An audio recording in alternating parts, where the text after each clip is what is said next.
Você está perdido, Nick? Esta mulher que você vê na tela será executada em menos de 24 horas, com a possibilidade de ter uma câmera na frente dela. Foi isso que ela disse. Perdi minha vida por isso. Sem julgamento ou investigação justos, nem tive acesso aos meus recursos, certo? Vocês sabotaram a minha vida, a sociedade, os policiais e o sistema. Uma mulher estuprada foi executada. Não é incomum que um criminoso jure 1000 vezes que é inocente, mesmo que as provas mostrem o contrário. No entanto, esta mulher não é uma criminosa convencional. O caso dela, o julgamento posterior, o papel da imprensa e a condenação que ela recebeu continuam gerando um debate desconfortável. Mas não vamos nos adiantar. Houve negligências na forma como ela foi julgada? Porque há muitos que afirmam que foi cometido um grave erro ao executá-la, apesar de ela ter assassinado 7 pessoas. Convido vocês a se aprofundarem conosco nesse caso, usando várias declarações que ela fez diante das câmeras. Sejam bem-vindos ao caso de Aileen Wuornos, a assassina em série mais famosa dos Estados Unidos. Como sempre, ao final do vídeo, vocês tirarão suas próprias conclusões. Se quiserem que façamos mais vídeos assim, baseados em declarações dos criminosos, escrevam a palavra testemunhos nos comentários. Se mais de 500 pessoas comentarem testemunhos, faremos uma segunda parte e vocês podem sugerir quem será o tema. Vamos começar.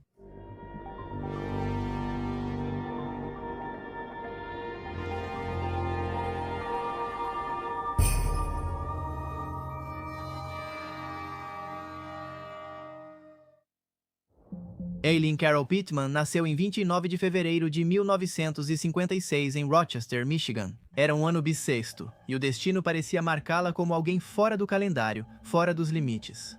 Sua mãe, Diane Wuornos, tinha 15 anos. O pai, Leo Dale Pittman, estava preso por abuso de menor e graves transtornos psiquiátricos. Na verdade, ele acabaria tirando a própria vida em 1969, enquanto ainda estava atrás das grades. Quando Aileen tinha apenas 4 anos, a mãe dela abandonou ela e o irmão Keith, deixando-os aos cuidados dos avós maternos, Lori e Britta Wuornos, em Troy, Michigan, mas aquela casa também não era um refúgio confortável. Relatórios posteriores e relatos de Aileen apontam violência, alcoolismo e abuso constantes. Seu avô, um homem extremamente severo, a espancava e a humilhava com frequência. Aileen contaria mais tarde que, desde os 11 anos, já trocava favores sexuais com crianças do seu bairro em troca de cigarros ou comida. Ninguém interveio, nem viu nada de incomum nisso. Os adultos ao redor dela escolheram sentir pena ou desenvolver um desprezo precoce por ela, acusando-a de ser precoce ou má influência. Aos 14 anos, a menina ficou grávida. Ela disse que tinha sido abusada por um amigo do avô, mas ninguém acreditou nela. Ela foi para uma casa de mães adolescentes, onde teve um bebê entregue para a adoção. Logo após, sua avó faleceu devido ao álcool e seu avô a expulsou de casa. Aos 15 anos, Aileen vivia sozinha na floresta, dormindo em uma barraca improvisada, vendendo seu corpo para sobreviver e se alimentando do que encontrava. Sua vida era um inferno e ela contaria isso depois. Puzzles. Como era ter que viver em carros e na casa de outras pessoas?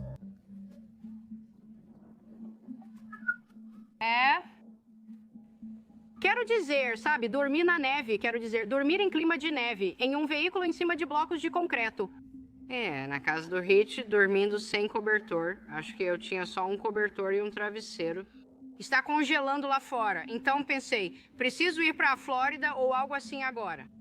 Foi aí que começou a história de uma mulher que nunca conheceu a compaixão e que mais tarde se encarregaria de devolver ao mundo toda a crueldade que recebeu.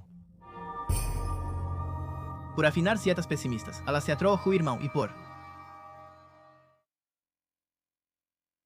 Nos anos seguintes, Aileen vagou pelas estradas de Michigan e depois por outros estados do meio-oeste.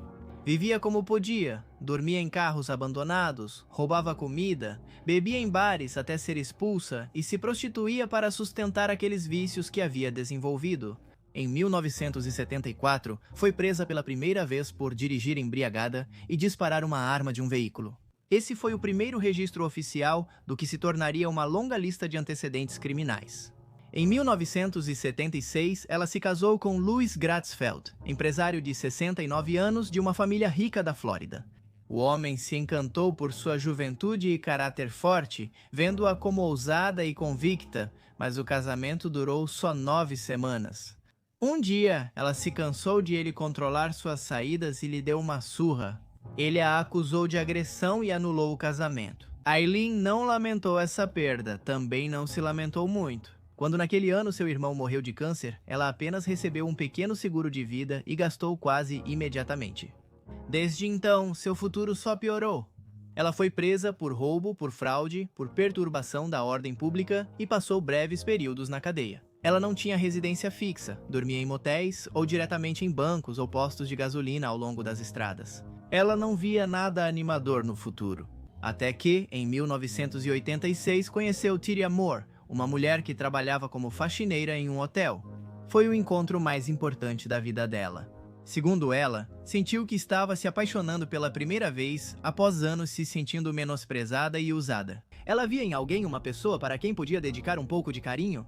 Sim, dizem que o amor é capaz de mudar até a história mais desesperada, mas neste caso seria a exceção.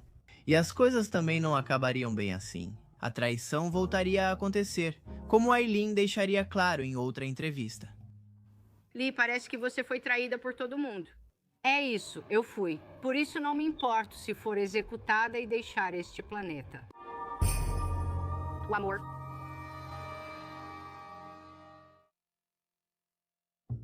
Tyria e Aileen se encontraram em um bar lésbicas, gays, bissexuais e transgêneros de Daytona Beach. A atração foi imediata. Em Tyria, Aileen encontrou pela primeira vez algo parecido com consolo. Elas viveram juntas por quase 4 anos na pobreza, mudando-se constantemente entre motéis, parques de trailers e abrigos.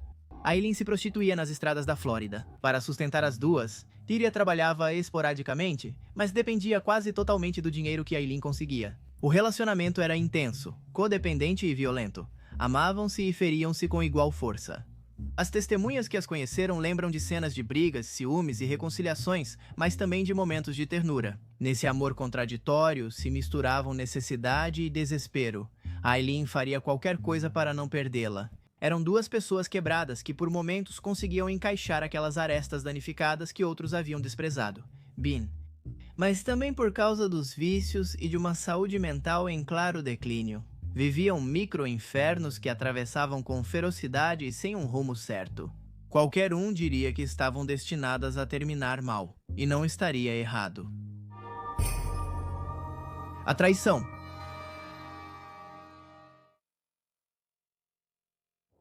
Entre dezembro de 1989 e novembro de 1997 homens apareceram mortos ao longo de rodovias na Flórida. Todos foram baleados. Todos foram vistos pela última vez com uma loira de aparência dura, que viajava com eles em seus carros. Essa mulher era, como vocês podem imaginar, Aileen. Em todos os casos, a mulher roubou os carros e os pertences das vítimas. Em algumas ocasiões, ela vendeu esses objetos em casas de penhores e isso acabou condenando-a. A polícia finalmente a pegou em um bar de motociclistas chamado The Last Resort. A chave foi Tyria. Elas tinham sido vistas juntas e os detetives sabiam que Aileen não confiaria em ninguém além dela. Tyria foi levada a um hotel e convencida a cooperar. Vigiada pela polícia, ela ligou várias vezes para Aileen, pedindo que confessasse para evitar sua prisão. As conversas foram gravadas. Após várias tentativas, Aileen cedeu, confessou os assassinatos e assumiu a culpa. Foi um ato de entrega, mas também o golpe final. Aileen havia sido traída pela única pessoa em quem confiava, IT. Depois de ser colocada atrás das grades, Aileen insistiu que agiu em legítima defesa. Segundo ela, os homens tentaram atacá-la durante seus encontros sexuais. No caso de Richard Mallory, existem antecedentes que complicam a linha moral. Ele havia sido condenado por tentativa de estupro anos antes. Porém, essa informação não foi usada no julgamento nem acessada pelo júri, o que talvez trouxesse novos nuances à questão. Aileen afirma que tudo foi feito para destruí-la sem piedade. Talvez você simplesmente tenha nascido má. Eu não sei sobre você, estou te dizendo não, eu não nasci má. Vocês entenderam, Sam Turn? Estou dizendo, eles mentem e já mentiram muito para todos. E é assim que nossa história volta ao começo.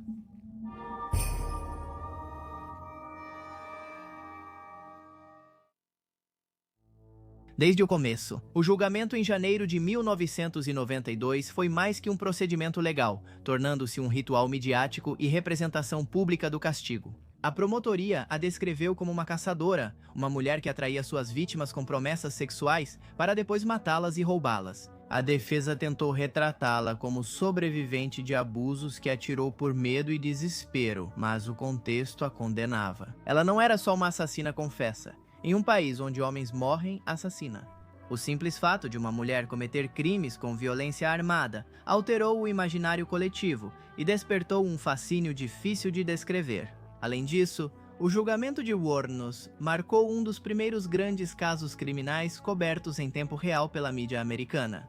Cada palavra dela, cada gesto era dissecado pela imprensa sensacionalista. Aileen, sem querer, acabou se tornando um personagem. Os noticiários não mencionavam trauma de saúde mental ou contágio social, apenas uma prostituta assassina com ódio aos homens. Sua história foi simplificada, transformada em um espetáculo moral sobre o que acontece quando uma mulher se afasta do papel social esperado. Nick Brunfield documentou esse processo em Aileen, A Venda de uma Serial Killer, de 1992. Lá, ele revelou como advogados, policiais e religiosos buscavam lucrar com sua história antes da execução. Ela foi apresentada ao público como um produto midiático, não como pessoa com complexidades. Durante o julgamento pelo assassinato de Richard Mallory, a promotoria apresentou um padrão de conduta que incluía os outros 6 casos. Um movimento processual polêmico que influenciou decisivamente a decisão do júri. Decisão. Aileen se defendeu com um discurso errático, porém feroz. Ela repetiu que os homens com quem lidava eram agressores, pessoas violentas e desagradáveis que sempre passavam dos limites. Ninguém se importou. Em 27 de janeiro de 1992, ela foi considerada culpada e condenada à morte. Foi assim que ela recebeu a sentença. Sentenciei ela no caso 91.463, à morte pelo assassinato de Troy Burris, caso número 91.304. Sentenciei-a à morte pelo assassinato de Charles Humphreys. Caso número 91.112, caso do Condado de Citrus, eu a sentenciei à morte pelo assassinato de David Spears. Obrigada, e provavelmente... Vou para o céu enquanto vocês ficam no inferno. Eles vão ser cuidados por você.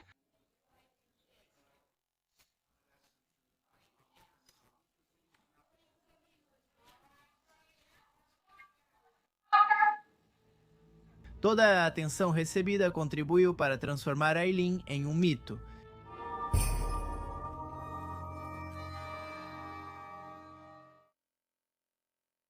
Aileen foi executada por injeção letal em 9 de outubro de 2002. Já fazia tempo que ela havia parado de apelar de sua sentença. Mas sua história não terminou naquela maca. Pelo contrário, começou sua segunda vida na cultura popular. Em 2003, a diretora Patty Jenkins levou sua história ao cinema com Monster, estrelado por Charlize Theron. O filme mudou o tom da história conhecida até então. Aileen não era só uma assassina, mas uma mulher destruída pela pobreza, violência e negligência. E Theron ganhou o Oscar de melhor atriz e o filme se tornou um símbolo desse tipo de cinema, que busca oferecer uma visão mais abrangente para questões que no passado talvez tenham sido resolvidas com prismas que hoje são, no mínimo, questionáveis. Essa representação humanizou Wuornos e gerou o debate. Ela foi monstro ou vítima de sua época? A justiça a condenou por seus atos ou por não se encaixar no molde da mulher correta? Porque nunca abordaram a saúde mental dela, já que seus surtos paranoides eram claros, como será mostrado a seguir. Usavam pressão sônica na minha cabeça desde 1997. Sempre que eu tentava escrever algo, acho que eles vigiavam a cela, mas não tenho certeza. Mas toda vez que eu começava a escrever alguma coisa, a pressão aumentava. Então eu acho que provavelmente eles tinham manipulado a televisão ou o espelho. Alguma coisa estava adulterada. Eles colocaram uma antena parabólica enorme no complexo. Depois que colocaram essa antena enorme lá, podia estar ligada tanto à televisão quanto ao espelho ou alguma outra coisa. Porque o eletricista, quando ele colocou o espelho na parede, não parece um computador? A parte de trás dele, aí ele colou na parede. O mito cresceu. Em séries como American Horror Story, Hotel Wuornos foi interpretada como um espírito vingativo, eternamente preso entre a redenção e o castigo. Sua imagem apareceu em músicas, documentários, ensaios feministas e obras de arte. Na cultura pop, ela se tornou uma anti-heroína trágica, uma mulher que encarnou a raiva acumulada de milhões de mulheres silenciadas, mesmo que sua resposta fosse inaceitável. Por isso, mais de 30 anos depois, ela ainda nos fascina. Sua figura, Aileen, foge das categorias clássicas. Ela não foi uma psicopata calculista, nem uma assassina por prazer. Foi, antes de tudo, uma sobrevivente deformada pelo trauma, alguém que conheceu a violência antes da empatia. Sua história nos confronta com perguntas incômodas. Qual é a responsabilidade da sociedade na criação de seus monstros? Até que ponto a dor pode se tornar justificativa para a destruição?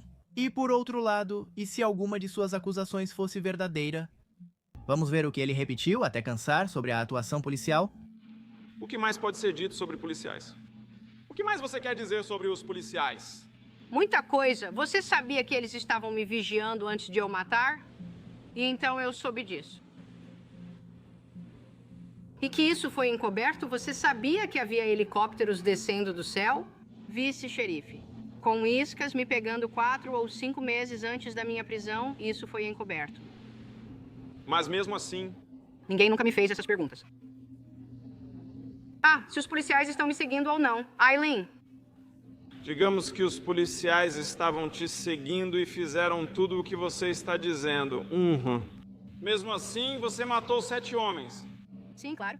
Estou te perguntando, o que te levou a matar as 7 pessoas? E eu estou te dizendo por que os policiais me deixaram continuar matando eles. Nick, você não entende. Sim, a mulher está convencida de que deixaram ela agir. Ela diz que as autoridades sabiam dos assassinatos, mas não aprenderam.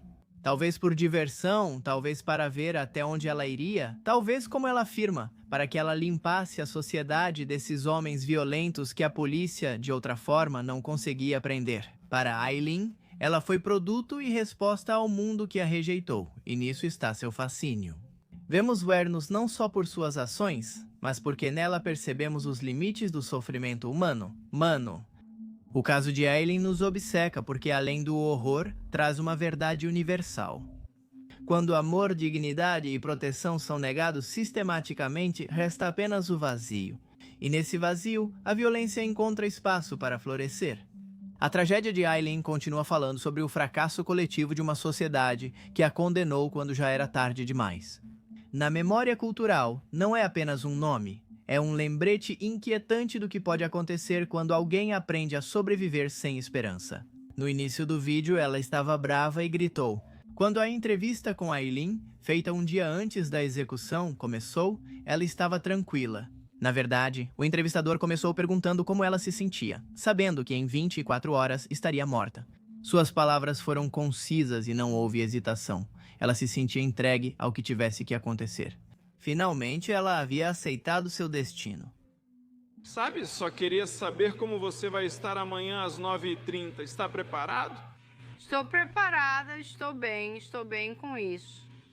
Eu estou bem. Deus vai estar lá, Jesus Cristo vai estar lá, todos os anjos e tudo mais.